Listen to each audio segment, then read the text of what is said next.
हालात है उसको रिपोर्ट भी करें, अवाम तक भी पहुंचा रहे हैं, मैं शुक्रगुजार हूँ। एक तो ये कि जो कौमी असम्बली का इजलास है वो 7 बजे अब तलब किया गया है, नोटिफिकेशन आपसे शेयर कर लिया गया है और मैं ये समझता हूँ कि सियासी जो एक मशावरती अमल जारी है उस हवाले से कोशिश की गई है कि आईनी तरमीम के ऊपर मुकम्मल तौर पे कंसेंसस डेवलप किया जाए और कोशिश की जा रही है कि एक जमहूरी निज़ाम है और ये जमहूरियत का हुस्न होता है कि जिसके अंदर तमाम सियासी जमातें हिस्सा लेती हैं मशावरती अमल के अंदर।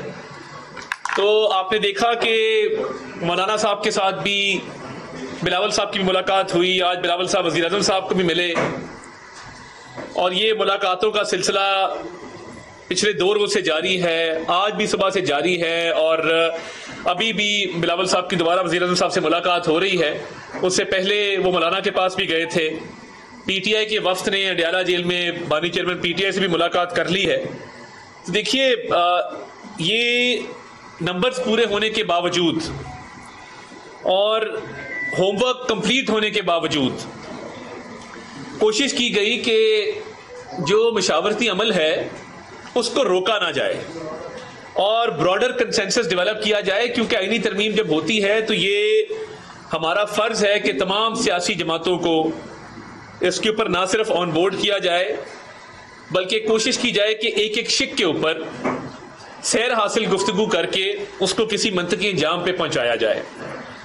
तो ये जो मुज़ाकरात का अमल तेजी के साथ जारी है और काफ़ी उसमें पेशरफ्त हो गई है। हमारी कोशिश है कि आज इसको हर हाल में मुकम्मल कर लिया जाए और उस हवाले से मैं ये समझता हूँ कि इतनी मशावरत किसी भी कानून साजी पे आइन के ऊपर जो तरमीम है उस पर नहीं हुई जो अब हो रही है। और जैसे बिलावल साहब ने कल कहा था कि हमारे पास दीगर ऑप्शन भी मौजूद हैं मगर हम जमहूरी सोच के लोग हैं। हमारी कोशिश ये है कि मुकम्मल कंसेंसस के बाद इस मामले पर आगे बढ़ा जाए और हत्तुल वसा ये कोशिश की गई है कि कंसेंसस जो है वो डेवलप हो तमाम पॉलिटिकल स्टेक होल्डर्स के दरमियान।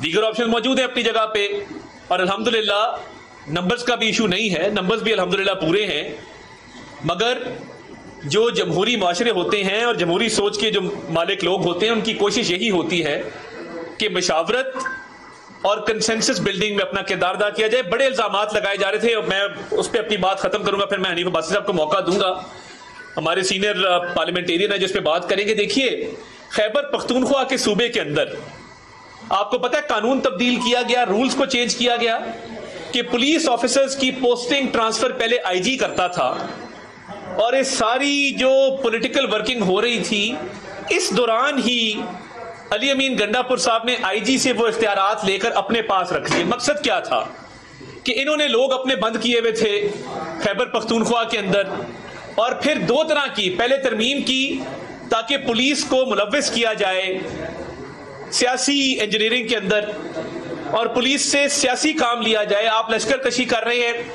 इस्लामाबाद आप आते हैं, आप एससीओ के दौरान कॉल देते हैं। अब मुझे ये बताइए कि ये क्या तुक है कि आपने पुलिस के रूल्स को तब्दील करके तो आपने ये कहा कि अब ये वजीर आला जो है ये पुलिस ऑफिसर्स की जिलों में भी पोस्टिंग ट्रांसफर करेगा।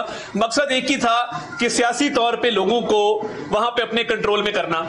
इन्होंने तमाम लोगों को पंजाब से भी जिनका ताल्लुक था उनको बंद किए रखा, इल्जाम देते रहे जी फलां एजेंसी ले गई, फेडरल गवर्नमेंट ले गई और सारे लोग इन्होंने वहां पे केपीके में बंद किए हुए थे।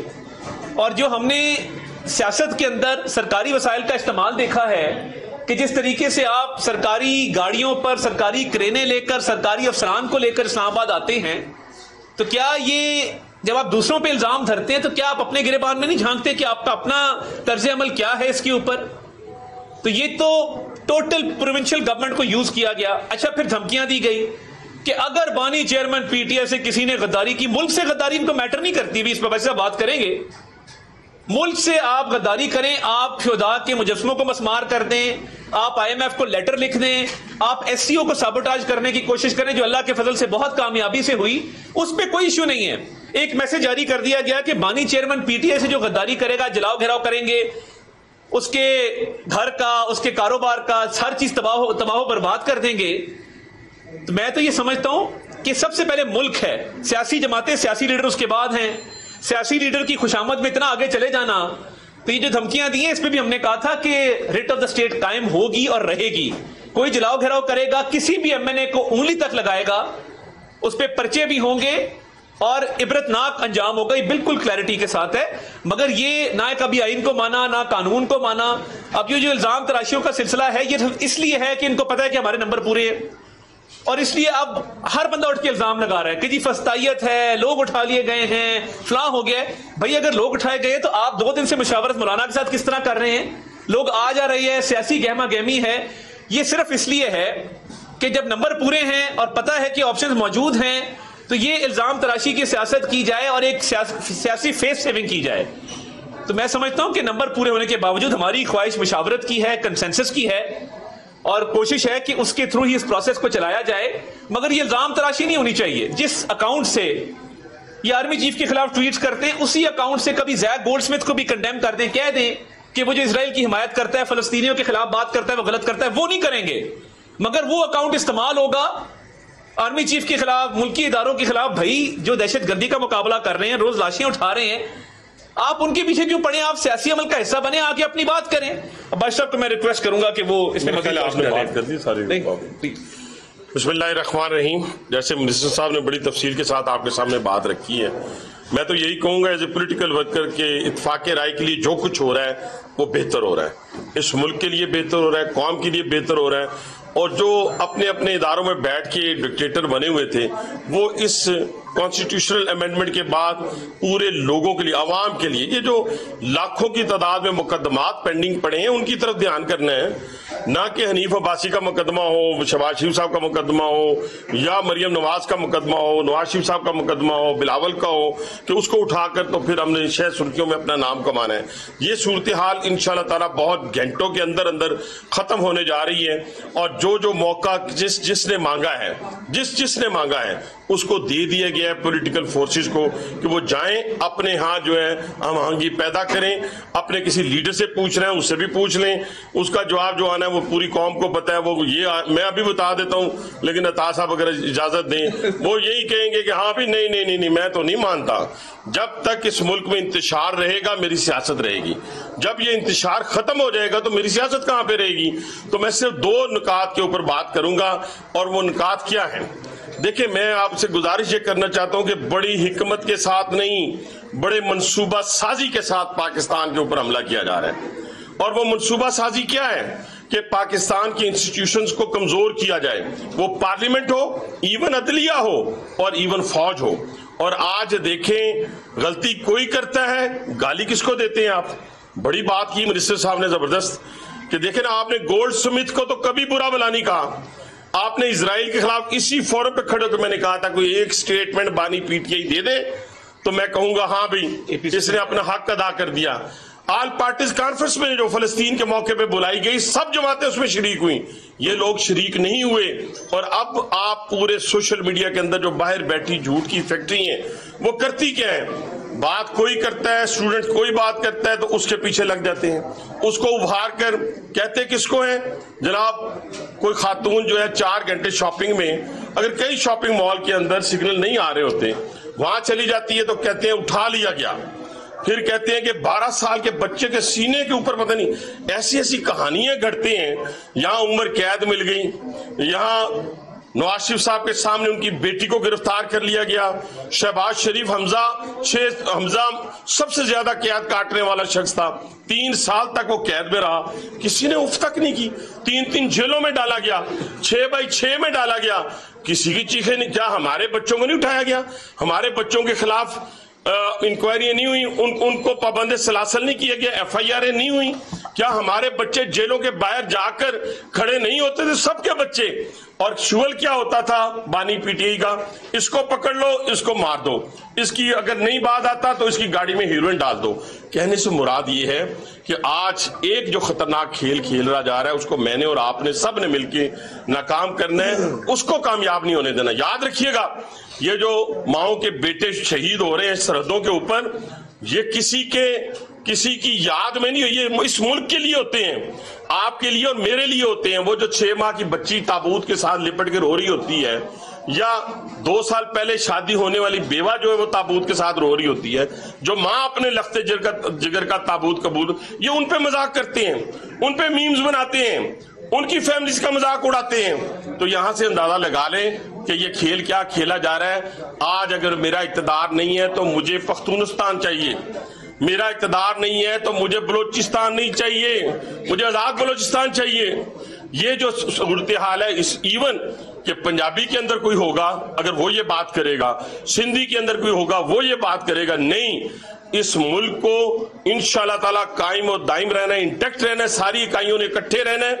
आप जितनी मर्जी साजिश कर लें, आपका तो ये भी कहना था ना कि पूरे पाकिस्तान पे बम गिरा दिया जाए, आपका ये भी कहना था ना इनके लोगों का कि अगर बानी पीटे ही नहीं तो फिर पाकिस्तान नहीं। मुंह में खाक सबके जो भी ये बात सोचे या कहता है, इंशाअल्लाह ताला पाकिस्तान कायम और दायम रहेगा।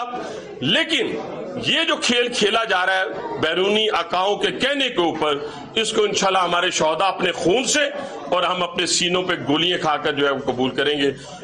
इंशाल्लाह अल्लाह ने चाहा तो हम इन सबको जो है पसपा करके इस पाकिस्तान को तरक्की की राह पे, जैसे मैं 2 चीजों पे, मैं एक तो मिनिस्टर साहब को, इनकी पूरी इंफॉर्मेशन मिनिस्ट्री को मैं खराज तहसीन पेश करता हूं कि जिस मुश्किल हालात में, इन हालात में भी देखें कि ये कॉल दे देगी कि हम वहां पे प्रोटेस्ट करेंगे।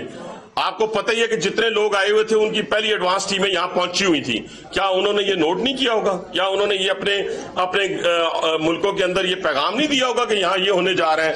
लेकिन जिस खूबसूरती के साथ इस शहर को सजाया गया, जिस खूबसूरती के साथ अपने मेहमानों को रिसीव किया गया, ये 97 के बाद 25 साल के बाद पहली दफा 9 स्टेट ऑफ हेड जो थे यहाँ पे पाकिस्तान के अंदर आए और उन्होंने सिर्फ खाना खाया और चले नहीं गए, बल्कि पाकिस्तान को माना, पाकिस्तान की सदारत को माना और फिर इक्तिसादी तरक्की में अपना हिस्सा डालने के लिए उन्होंने अपना किरदार अदा करने का हामी भरी। एक ये, और दूसरा, मैं जो वजीर आजम पाकिस्तान ने यूएनओ के अंदर फलस्तीन के ऊपर अपना स्टैंड और इजराइल के खिलाफ जो बात की, वो मैंने उनको उस दिन भी अता साहब की मौजूदगी में कहा कि ये एक दिन की तकरीर नहीं थी, बल्कि आपका उस दिन से स्टैंड, जिस दिन से इजराइल ने फलस्तीनियों के ऊपर हमलावर हुआ है, उस वक्त का वजीर आजम का फलस्तीनियों के साथ यकजहती और इजराइल के खिलाफ अपना वाज़ेह मौक़िफ़, उसका नतीजा था कि जब उन्होंने वो तकरीर की तो वो उनकी तकरीर सारी तकारीर पर हावी हो गई, वो दिल से निकली हुई बातें थी। उसी पे इंशाल्लाह पूरी पाकिस्तानी कौम अपने फलस्तीनी भाइयों के साथ खड़ी है। सर, अगर आप कहते हैं कि इत्तेफाक राय नहीं होता तो दूसरे ऑप्शन हैं, गैर जरूरी ऑप्शन भी हैं। एक तो सर वो ऑप्शन कौन से है, और अगर वो ऑप्शन अडॉप्ट कर लेते हैं तो फिर क्या खुद को भी जमहूरी कहेंगे? तो क्या मौलाना ने ग्रीन सिग्नल भी दे दिया? सब कुछ बता दूं। तो देखिए बात ये है, सादिक संजानी साहब वाली हिस्ट्री रिपीट होने वाली है। देखिए मैं ये समझता हूँ कि हमारे पास आइन और कानून की हदूद के अंदर रहते हुए दीगर ऑप्शंस मौजूद थी, मगर हमारी लीडरशिप, हमारी पार्टी के अंदर ये सोच पाई जाती है कि आखिरी हद तक कोशिश की जाए कि ओवरऑल कंसेंसस डेवलप हो जाए, कि तमाम सियासी जमातें इस पर मुत्तफिक हो जाएं। किसी से लाख हमारा इख्तलाफ हो या उनका हमारे से इख्तलाफ हो, तो फराख दिली का मुजाहरा किया जा रहा है और एक खुले जहन के साथ इसको आगे लेकर जाया जा रहा है। अगर डेवलप हो जाता है वेल एंड गुड, बिलावल साहब ने भी इस पर बात की। अगर नहीं होता तो फिर ऑब्वियसली वो ऑप्शंस हम एक्सरसाइज करेंगे। और ये जो ताखीर भी हुई है, एक तो तहरीक इंसाफ ने खुद लीडर से मिलने से मुझे लगता है कि थोड़ा कतरा रहे थे कि डांट डपट होगी, झाड़ होगी, वो कहेगा कि भाई तुम्हारी ऐसी की तैसी, जिस तरह वो आके बढ़ के मारता होता है, तो वो डर रहे थे। उनको तो मेरा ख्याल है हमने बड़ा कन्विंस करके कहा कि जाओ यार जेल मिलाओ, इजाजत हो गई है। मान ही नहीं रहे थे कि इजाजत हुई है, हमने कहा इजाजत होगी, जाओ जाके मिलाओ। अब इन हालात के अंदर कुछ ताखीर उन्होंने की, कुछ हमारा ओवरऑल कंसेंसस का एक मूड है। तो देखिए उसके बाद अगर वसी तर कौमी मफाद के अंदर और ये जुडिशल रिफॉर्म्स के हवाले से बेहतर समझा गया तो फिर दीगर ऑप्शन जो है वो एक्सरसाइज की जाएंगे। वो जो एक्सरसाइज होगी आइन और कानून के दायरे में होगी वो एक्सरसाइज। साहब, एक फेक सोशल मीडिया अकाउंट्स ने एक फेक रेप की खबर चलाई, पूरे पंजाब के कॉलेजेस में आग लगी। आप मुझे ये बताइए कि क्या ये हुकूमत की वीकनेस नहीं है कि आप उन सोशल मीडिया अकाउंट्स को अभी तक बंद नहीं कर पा रहे? कल एक खातून रो रही थी मीडिया के ऊपर, सोशल मीडिया पे बड़ा उन्होंने फिल्टर बहुत अच्छा लगाया हुआ था। मतलब अब बेटी का रेप का वो कह रही थी मेरी बेटी रेप पर फिल्टर आप देखने वाला था, वो 2-3 फिल्टर लगे हुए थे। वो कराची में ट्रेस हो गई हैं और पता लग गया है, उनकी बाकी वीडियोस भी सामने आ गई हैं। ये देखिए, ये जो झूठा प्रोपेगेंडा फैलाया गया, देखिए हम जमहूरी जहन के लोग हैं। हम अगर स्टूडेंट्स के खिलाफ ज्यादा सख्ती करते, आंसू गैस लाठी चार्ज करते, मैं खुद स्टूडेंट लीडर हूं। मैंने मुशर्रफ दौर के अंदर 1 साल सड़कों पे गुजारा और हमारे साथ ये सारे लोग होते थे, फारूक हबीब और 8-10 और लोग थे जो मेन उस वक्त लीड करते थे। देखिए, एक सिक्योरिटी गार्ड की भी डेथ हुई है, उसकी फैमिली से अफसोस कर लीजिएगा, आपका मैं नंबर भेज दूंगा। उसकी जान गई है, वो फौत हो गया है। वो 25,000 रुपये मुलाजिम था, वो फौत हो गया है। अगर किसी एस्टेब्लिशमेंट को बचाने के लिए, जो कॉलेज की एस्टेब्लिशमेंट थी, कोई कॉलेज था, कोई गेट था, अगर उसको बचाने के लिए रोका गया है, आप उस डीएसपी की वीडियो देखिए और सलाम पेश करें जो कह रहा है कि मेरे बच्चों में आपके साथ हूं, पुरअमन एहतजाज करो। जो कि किया आपकी राय हो सकती है, मगर किसी स्टूडेंट पे उस तरह का कोई ना मजालिम ढाए गए हैं, ना उस तरह का मामला किया गया है। सोशल मीडिया पे मुनज़्ज़म कैंपेन थी कि किसी तरीके से आग फैलाई जाए पूरे पंजाब के अंदर और स्टूडेंट सड़कों पे आ जाए। इसकी फंडिंग कहां से हो रही थी, तहरीक इंसाफ के कौन कौन से रहनुमा मुलव्विस थे, वो तफसीलात से मैं आपको आगाह करूंगा। मगर जिन अकाउंट से ये फैलाई गई है, वो औरत भी ट्रेस हो गई कराची के अंदर फेशियल रिकग्निशन के थ्रू। तो मैं समझता हूं कि कमजोरी तो नहीं मैं कहूंगा, मगर जब स्टूडेंट्स बाहर निकलते हैं, उनको प्यार से डील करना, हमारे बच्चे हैं, उनको समझाना कि बेटा ये गलत है, ये फेक है, ये हमारा फर्ज है। मगर जिन लोगों ने इसमें हिस्सा लिया इस कैंपेन के अंदर, उनके खिलाफ जो है वो एफआईआर भी कट गई, आगे कार्रवाई भी हो रही है। जब भी अपोजिशन हुकूमत को सपोर्ट करती है किसी भी बिल पे या आईनी तरमीम पे, तो कुछ ना कुछ डिमांड भी करती है। तो क्या तहरीक इंसाफ आपसे कुछ एनआरओ टाइप डिमांड कर रही है, जिसकी कुछ खबरें हैं कि खान साहब के केसेस के हवाले से या बाकी मामला? देखिए, मैं ये समझता हूँ कि केसेस तो अदालतों के अंदर हैं। वो 190 मिलियन पाउंड का केस हो, वो तोशा खाना हो, वो साइफर, जितने केसेस हैं, उस हवाले से 190 मिलियन पाउंड तो तारीख का, पाकिस्तान की तारीख का मेगा करप्शन स्कैंडल है। और वो बंद लफाफे का स्कैंडल है जिन्होंने किया था। कुछ मुल्क से बाहर भी लोग बैठे हुए, जिसमें सरे फहरिस्त मिर्जा शहजाद अकबर साहब हैं, तो यहाँ बैठ के लोगों की माओ बहनों को जेलों में डाला करते थे। मैंने कहता था कि इसने भाग जाना, तुम लोग रह जाओगे, और अब वो मेरे से मुत्तफिक हैं। वो कहते हैं आप ठीक कहते थे उस वक्त। तो मैं ये समझता हूँ कि इस हवाले से जीरो टॉलरेंस पॉलिसी है। कोई कौमी मुजरिम किसी को एनआरओ नहीं दिया जाएगा, बल्कि मेरा तो ये भी मुतालबा है, और ये हम समझते हैं, इसको मानते हैं कि अदालतों में जो 9 मई के केसेस हैं, उनको जल्द से जल्द मंतकी इंजाम तक पहुंचाया जाए। साहब, ये बताएं कि आज वज़ीर आज़म हमारे पास नंबर पूरे हैं, क्या समझते हैं कि वफाकी हुकूमत का इजलास है, वो बार-बार मौका क्यों हो रहा है? इत्तेफाक़ राय के लिए अभी अपने मेंबर साहब ने भी कहा जो कि हुकूमत को क्या अनपढ़ी है, तो बार-बार जो इतनी रातों-रात क्यों? देखिए, हम जमहूरी जहन के लोग हैं, हम समझते हैं कि इत्तेफाक़ राय पैदा किया जाना चाहिए। और इजलास देखें बिल्कुल बुलाया गया, एक दो बार मुलतवी भी हुआ। वो इसीलिए हुआ कि मौलाना के साथ, बाकी सियासी जमातों के साथ मजीद बातचीत करके इसको फाइन ट्यून कर लिया जाए। रोज रोज आईनी तरमीम नहीं होती, ये तारीख साज मौके होते हैं जिसको हम सब विटनेस कर रहे हैं। तो कोशिश ये है कि इत्तेफाक़ राय पैदा किया जाए, हो जाएगा वेल एंड गुड, वरना आज शाम काबीना का इजलास जो है वो भी हो जाएगा। पैदा नहीं होता तो क्या जो परसों से जो एक मसौदा चल रहा है वो फिर पेश किया जाएगा या वो ओरिजिनल पीएम वाला मसौदा? देखिए, अभी मुसद्दे पे आज़म नज़ीर तारड़ साहब ने ब्रीफ किया है, जो ज़ोराना हुआ हमारे कौमी असेंबली के मेंबरान का, बड़ी तफसील से उन्होंने बात की है। मुसद्दे के ऊपर लॉ मिनिस्टर इस पे बात भी करेंगे, मीडिया से फ्लोर ऑफ द हाउस भी बात करेंगे, और कोशिश की जाएगी कि तमाम शिकें जो हैं वो आवाम के सामने रखी जाएं। वो जुडिशल रिफॉर्म्स के हवाले से हों, वो दीगर मामलात हैं मुल्क के अंदर, सूबाई हुकूमतों के साथ जो कोऑर्डिनेशन है, क्लाइमेट चेंज के हवाले से, या बाकी चीजें हैं, काफी अच्छी चीजें उसके अंदर लाई जा रही हैं। तो हमारी कोशिश ये है कि इत्तेफाक़ राय पैदा करके तो वो मुसवदा जो फाइनल होता है वो मीडिया के थ्रू भी और खुद भी उसको जो है आवाम के सामने लाया जाए। ये बताइएगा कि आज वज़ीर आज़म का ज़ोराना हुआ है, तो आपके कितने लोग आए हुए थे? क्या हुकूमती एताज में से कुछ लोग आए भी हैं? हमारे तो लोग मुकम्मल तौर पे सारे यहाँ मौजूद हैं, और ब्रेकिंग आपको देते हैं, मियां नवाज शरीफ साहब और हमजा शहबाज शरीफ साहब भी थोड़ी देर बाद कौमी असेंबली की बिल्डिंग में पहुंच जाएंगे और दोनों जो हैं वो लाहौर से चल पड़े हैं और दोनों जो हैं वो इस वोटिंग में हिस्सा लेंगे। तो हमारे नंबर अल्हम्दुलिल्लाह पूरे हैं। मियां नवाज शरीफ साहब, हमजा शहबाज शरीफ साहब दोनों की आमद भी मुतवक्के है, उनसे बात भी हुई है, वो आ रहे हैं, रास्ते में है, रवाना है। तो हुकूमत के जो पूरा इत्तेहाद है, तमाम नंबर पूरे हैं और तमाम पार्टियों पर बड़ी confident. Last question Shakir Abbasi साहब का। पाकिस्तान में काम करने वाले तमाम पार्टियों के कस्टोडियन भी हैं, जो इस एक खबर के साथ लोगों की जो नाम आए उसमें सहाफियों के नाम उसमें शामिल हैं। तासुर जा रहा है कि आपके जो इख्तिलाफ रखने वाले सहाफियों को भी इस केस के अंदर जो है रगड़ा किया जा रहा है। कस्टोडियन हम आपसे देखिए, मैं तो बिल्कुल मैं दिलो जान से हाजिर हूं और मैं कभी भी, देखिए मेरा कभी भी किसी सहाफी से ना कोई तलखी वाली बात रही है, ना मैं किसी के नजरियात की वजह से उसके खिलाफ हूं। मैं कोशिश करता हूं कि हर सहाफी की खुशी गमी में मैं शरीक हूं बजाते खुद। किसी को कोई मुश्किल आ जाए, आप यकीन माने मैं यहाँ से गुजर रहा होता हूं ना, केपी के हाउस के बाहर जो लोग ड्यूटी कर रहे थे, मेरी कोशिश होती है कि उनको भी मैं लुक आफ्टर करूं। वो जिस मर्जी बीट के हों, वो मेरी बीट के हैं नहीं है, पीएम बीट के हैं नहीं है, पीएमएलएन के हैं नहीं है, वहां पे खड़े होते हैं। तो अक्सर गर्मी के मौसम में मेरी कोशिश होती है कि मैं उनसे जो भी उनके लिए अच्छा माहौल वहां पैदा कर सकूं वो करूं।